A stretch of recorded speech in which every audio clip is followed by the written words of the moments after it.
primeiro reino de Deus e a sua justiça,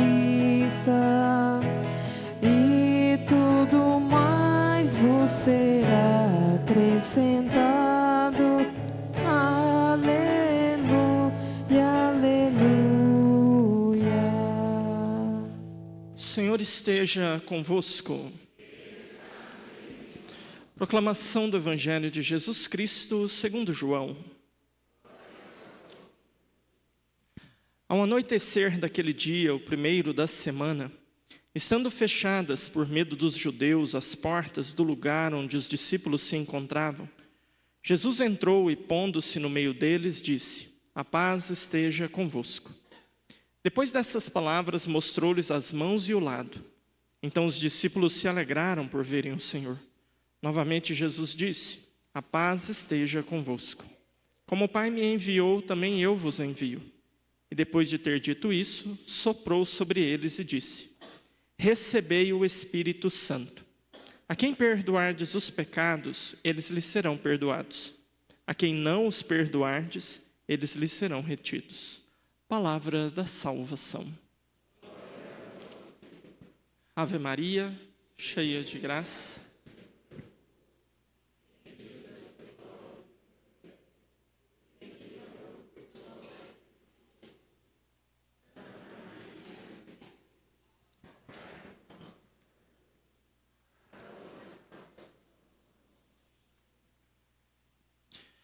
Maria Santíssima, nossa Mãe, vinde em nosso auxílio.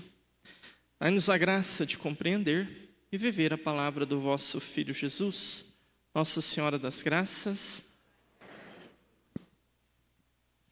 Amados irmãos e irmãs, hoje nós concluímos uma jornada que nós começamos lá na quarta-feira de cinzas.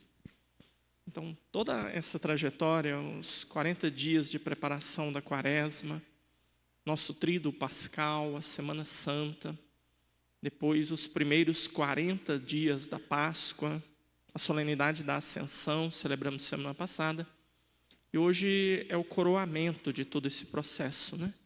Com Pentecostes. Então hoje acaba o tempo da Páscoa, amanhã nós teremos uma memória que é de Santa Maria, Mãe da Igreja, e logo em seguida já estamos no tempo comum novamente. Concluir todo esse processo faz com que a gente então tenha que recordar um pouco esse processo. Nós vamos recordá-lo à luz da vida de Jesus com os seus apóstolos. Nós vamos ver que a nossa missão aqui nessa terra, e para que Pentecostes funcione realmente em nós, a gente precisa de alguma forma permitir que seja replicado em nós aquela experiência que aconteceu com os apóstolos. Porque se não for, então nós vamos repetir esse processo todos os anos e nunca vai dar em nada, nunca vai mudar nada, né? Então vamos olhar para o processo dos apóstolos e ver como ele se replica em nós. O processo dos apóstolos começa com a vida pública de Jesus, né? A vida pública de Jesus, ela é precedida por um grande retiro de Jesus. Jesus começa ali aqueles 40 dias no deserto, depois de ser batizado. Terminado aqueles 40 dias de penitência no deserto, ele começa a sua vida pública. Então ele chama os apóstolos. Tem um grupo de discípulos, no meio dos discípulos ele escolhe 12, e aí aqueles 12, ele dá um trato bem diferenciado para eles ao longo de 3 anos de apostolado. Depois de fazer todo esse processo de ensino, de dedicação, Jesus ensina pelas palavras, ensina pelas atitudes dele, a gente chega ali naquele que é o cume da vida de Jesus, que é a Semana Santa. Os apóstolos estão com ele.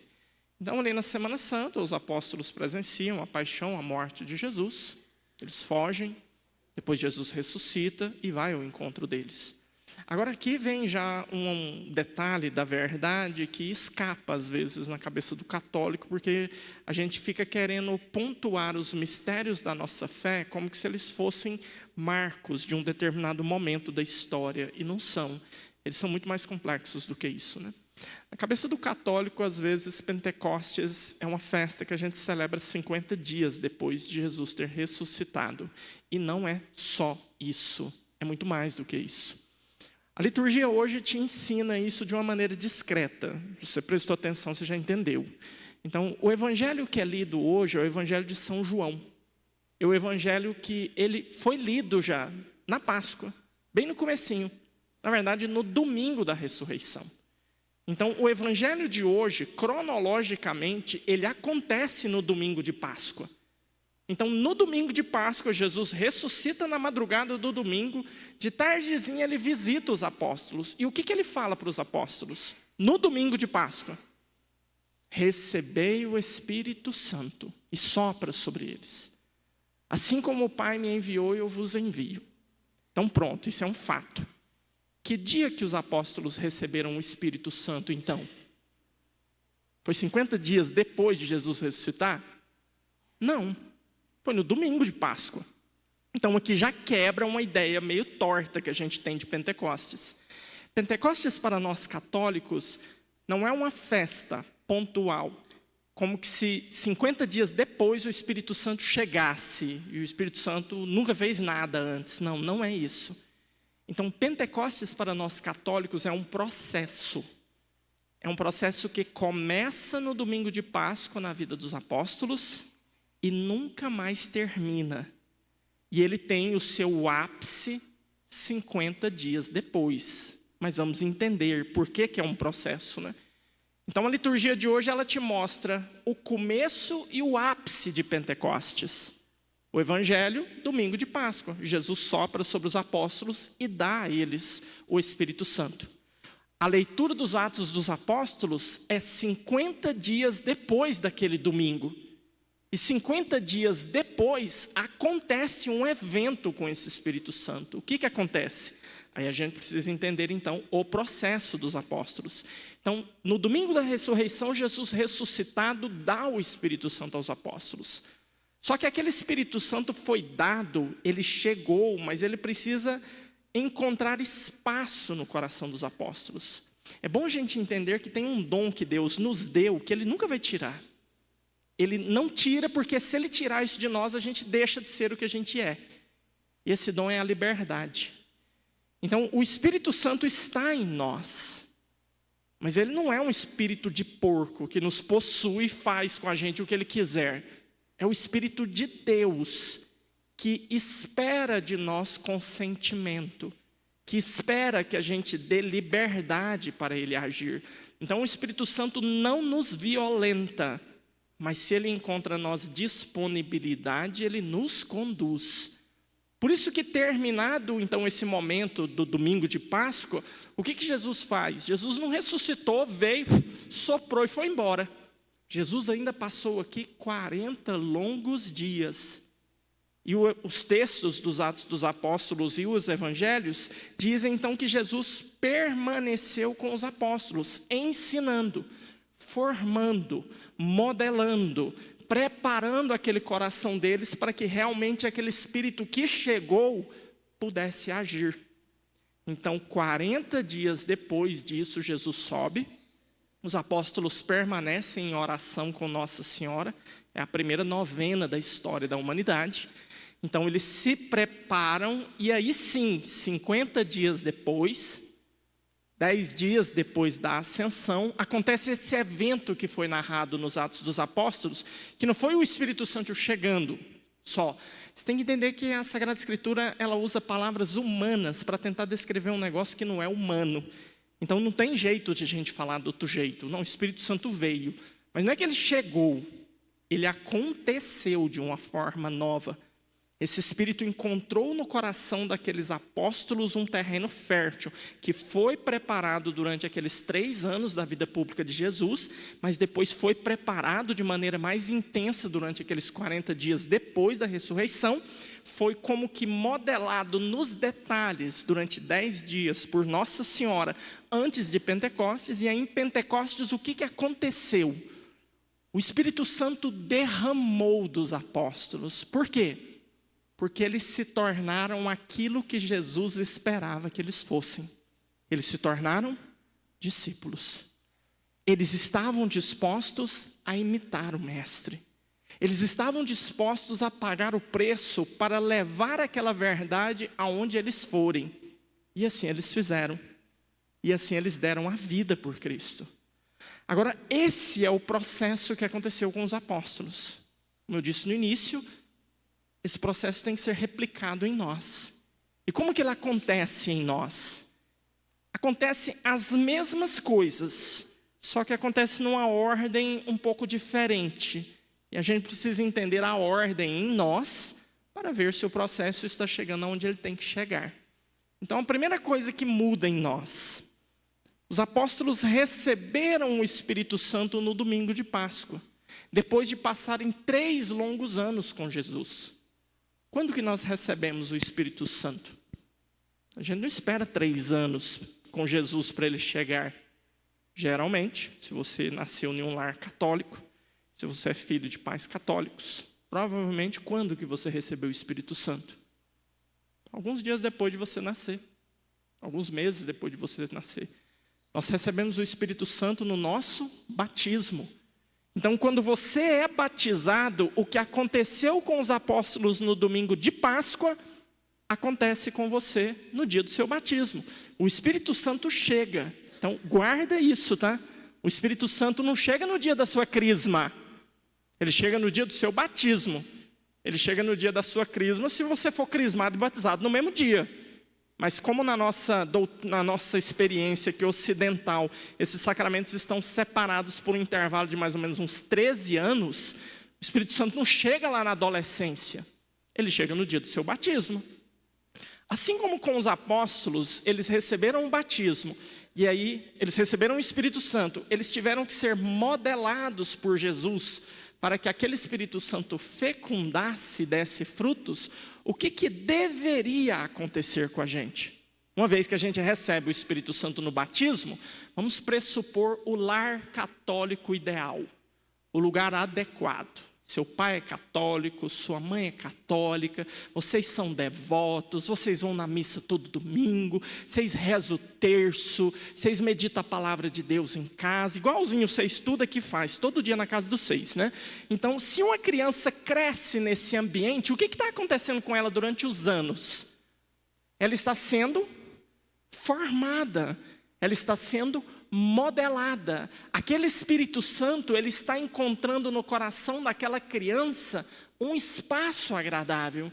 E vai chegar um dia em que essa criança vai entrar na catequese, ela vai se preparar para a Eucaristia, ela recebe a Eucaristia, ela continua participando das missas, ela vira coroinha, vira coroete, e começa a ajudar na acolhida, e vai crescendo na fé. Um dia aquela criança vira adolescente, entra na igreja, é crismada, e aquele menino sai pondo fogo no mundo, porque o Espírito Santo está derramando dele. Isso aconteceu com seu filho? Não. A culpa é sua, não é de Deus, não. Porque esse era o processo que deveria ter acontecido. Só que, infelizmente, nós não temos mais os nossos lares católicos, né? Nossos lares são frouxos, né? A gente mete o bundão naquele sofá e fica o dia inteiro, a noite inteira assistindo Netflix, curtindo YouTube, assistindo SOS Padre William, né? Vocês acham que eu não sei, né? Então você fica lá o dia inteiro, né? Dando scroll no celular, e não reza, não ensina os meninos, não forma, não tem ali uma fecundação. E a igreja tem uma solução para isso, fica tranquilo. Todos os anos, então, você, os seus filhos, nós somos submetidos a um processo de purificação. Quando que esse processo acontece nas nossas vidas? Fomos batizados, mas não desenvolvemos como deveríamos desenvolver. Então, o que a igreja nos proporciona todos os anos? O que aconteceu no início da vida de Jesus pública. Todos os anos nós temos uma quaresma. Você vai ter 40 dias todos os anos para lembrar o enguiço que você é. Para ver que você tem que fazer penitência. Para ver que você tem pecados que você precisa abandonar. Para ir como que sendo lapidado gradativamente todos os anos. Então ali você se lembra dos seus vícios. Ali você se lembra o quanto que você não está rezando como você deveria rezar. Aí você vai abandonando, você faz penitência, para de comer carne, para de fazer isso aqui, para de fazer aquilo outro, se confessa, participa bem da Semana Santa, faz procissão, né? Tudo aquilo, né? Para quê? Para que aquele trabalho que Jesus fez com os apóstolos também aconteça na sua vida. Para que o seu coração vá sendo verdadeiramente transformado. De forma que então o Espírito Santo que você recebeu no batismo, o Espírito Santo que deveria ter derramado na crisma, se até hoje, depois de 60 anos de vida, 70 anos, 50 anos, não derramou, então quer dizer que a gente não está deixando o processo acontecer em nós. E basta a gente realmente, com uma consciência serena, honesta, se avaliar. Nós temos aí uma vida católica já nas costas, nós temos os sacramentos. Quantas vezes nos confessamos, recebemos a crisma, recebemos o matrimônio, recebemos outros sacramentos. Então, assim, tudo isso que aconteceu em nós, se não chegou ao ponto alto, que era nos fazer discípulos de Jesus, então nós precisamos com honestidade nos avaliar. E essa é a tarefa de casa que eu gostaria que você levasse hoje no dia de Pentecostes. Eu gostaria que você com honestidade parasse e se avaliasse sobre o prisma do discipulado. E respondesse com honestidade se hoje você se reconhece como um verdadeiro discípulo de Jesus. Se você realmente imita Jesus. Se você realmente tem Jesus como prioridade. Se você realmente vem para uma missa com esse desejo de aprender mais dele, de colocar mais dele em prática, ou se a missa para você ainda é um costume bonito de domingo, igualzinho na feira comprar alface, um pastel e beber um caldo de cana. Então, a missa para você realmente é uma necessidade. Eu preciso estar com Cristo. E o que você ouve aqui, o que você aprende aqui, você sai daqui empolgado para colocar isso em prática. Colocar isso para ser feito na sua casa, na sua vida, com seus filhos, com seu esposo, sua esposa. Então, a tarefa que eu te dou hoje é: faça uma avaliação de você sobre o prisma do discipulado. E responda com honestidade se você alcançou aquele ponto que os apóstolos alcançaram em Pentecostes. Depois de uma longa jornada de formação. E olha, vamos ser honestos, Jesus esteve com os apóstolos 3 anos. Depois 40 dias depois da ascensão. E 10 dias depois da ascensão. Pronto, foi isso. E Jesus, nesse tempo, transformou aqueles apóstolos no que eles viraram. Então foram homens que mudaram o mundo. Que pegaram a palavra de Jesus e esparramaram ela para o mundo inteiro. Agora, quanto tempo Jesus está nos formando? Então, já tem 46 anos que ele está amassando esse barro aqui. E até hoje esse barro não está pronto. Quantos anos tem que ele está modelando você? Então, se você faz um exame de consciência honesto, e você não está satisfeito com o discípulo que você virou até hoje, então aí a segunda tarefa de casa que eu te dou é: vamos fazer um projeto de mudança. Não é projeto de vida 2025 da Universal, não, é outra coisa, é um projeto de mudança honesto e verdadeiro. Qual que é o projeto que eu te proponho, né? Você primeiro com honestidade enxerga quem é você hoje, discípulo de Jesus, em toda a sua mediocridade. Eu sou um discípulo frouxo, eu sou um discípulo que não reza, eu sou um discípulo que não testemunha Jesus, eu sou um discípulo que meia boca, qualquer ocasião de pecado eu caio, qualquer situaçãozinha de pecado eu caio. Opa, pode vir, mãe, tranquilo, não esquenta não. Vai lá, boa. Então, qual é o discípulo que eu sou hoje, com toda a minha frouxidão? Aí o projeto que eu te falo é o seguinte: usa a sua imaginação e tenta imaginar como seria você discípulo de verdade, ou como você gostaria de ser, no final desse ano. Coloca uma data aí. Não faz aqueles projetos, eu quero ser uma pessoa melhor, eu quero ser uma pessoa mais boa. Esquece até o português na hora de fazer propósito, né? Não, faz um propósito verdadeiro daqui para o fim do ano. Pensa numa data boa para você entregar esse propósito, o dia do Natal. Na noite de 24 de dezembro, no dia do Natal, você vai dar um presente para Jesus. Qual que é o presente?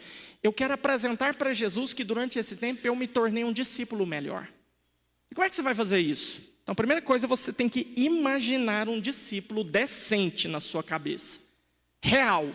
Então, como que é você um discípulo melhor?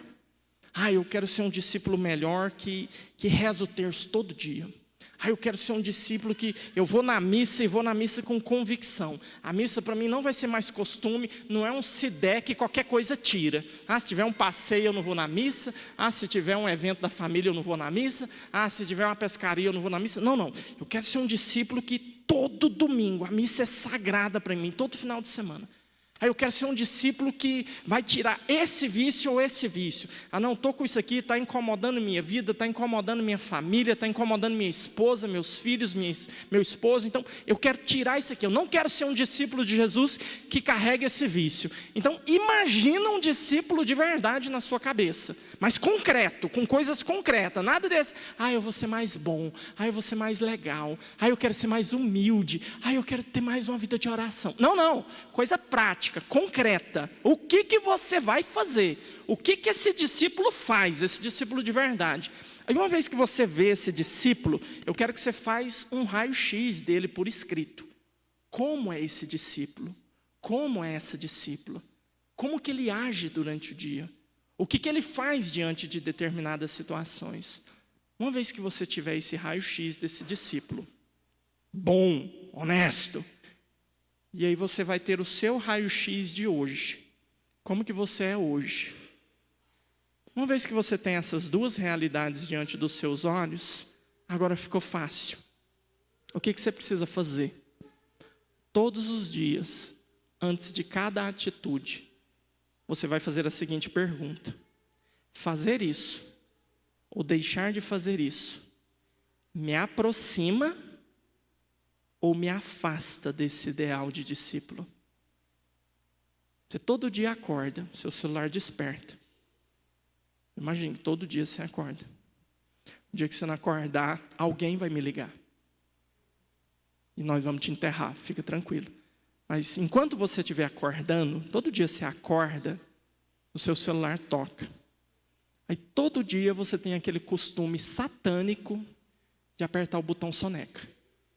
Esperar mais 5 minutinhos. E apertar de novo. Esperar mais 5 minutinhos. Para depois se levantar correndo. Então, a hora que você acordar, antes de apertar o botão soneca, você se pergunta: apertar esse botão soneca me aproxima ou me afasta desse ideal de discípulo? Não, porque se o seu ideal for um discípulo preguiçoso, frouxo, então te aproxima.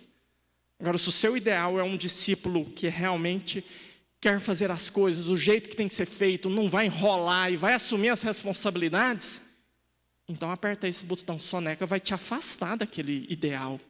Então você não vai apertar. Você vai levantar esse seu traseiro gordo da cama, vai escovar seus dentes, lavar sua cara, tomar uma boa xícara de café, porque ninguém merece sem café, e vai viver sua vida. Eu estou afim de sair com os meus amigos. Quando a gente sai, a gente faz um foazinho, a gente toma eu fico meio doido toda vez, então eu faço besteira, falo besteira. Então, sair com esses amigos me aproxima ou me afasta desse ideal? Se te afasta, não faz. Se te aproxima, faz. Eu não estou com vontade de rezar o terço hoje, eu estou cansado, estou com a dor na coluna aqui, a lombar, o ciático hoje está doendo, né? Então, acho que eu não vou rezar o terço hoje. Ok, não rezar o terço te aproxima ou te afasta do ideal de discípulo que você tem? Vai me afastar. Então reza. Não estou com vontade. Não tem problema, reza sem vontade. Mas você vai rezar. Então, as nossas atitudes, elas começam a ser tomadas à luz de um desejo verdadeiro. O desejo de ser um discípulo verdadeiro. Isso vai fazer com que em nós o Espírito Santo, que deveria já estar derramando há décadas, ele comece a se sentir à vontade. Ele comece a sentir que ele pode sair para fora. E que as nossas ações podem ser um pouquinho mais parecidas com aquela de, por exemplo, São Paulo, que teve a coragem de dizer: não sou eu, é Cristo que vive em mim. Por quê? Porque era discípulo de verdade. Porque o Espírito Santo estava à vontade nele. Proposta desafiadora, não é fácil. Mas tente, essa semana, tirar alguns minutos dos seus dias. Você não precisa fazer isso numa sentada, mas faça um raio-x, desenhe esse discípulo que você gostaria de ser. Coloque ali as qualidades que você gostaria de ter em você no final desse ano. Tenta ver se realmente as suas escolhas estão te aproximando ou estão te afastando desse ideal. Porque se estão te afastando, então você nunca vai chegar lá. Você nunca vai ser o discípulo que Jesus espera de você. Então, seu batismo, sua crisma, seu matrimônio, todos os sacramentos que você recebeu na sua vida, todas as confissões, todas as eucaristias que você comungou, elas não vão passar de um costume na sua história. Elas não estão mudando a sua vida. Não é porque Deus não quer ou que o sacramento não pode. É que você não deixa, você não permite que isso aconteça. Então vamos começar a ser honestos. E aí, se você quiser fazer a tarefa de casa direitinho, no dia do Natal, quando você vier na missa, você apresenta esse presente para Jesus. Fala para Jesus: Jesus, olha o discípulo mequetrefe que o Senhor tinha em junho. Olha o discípulo padrão que está chegando aqui nessa missa hoje, né? Olha que maravilha, olha a transformação que aconteceu, Senhor. Olha os vícios que eu deixei para lá. Olha as virtudes que eu consegui edificar. Olha a proximidade que eu adquiri com o Senhor. E aí sim vale a pena oferecer um presente dessa magnitude para Jesus, né? Porque aí aquilo que Jesus fez com aqueles apóstolos também está acontecendo conosco.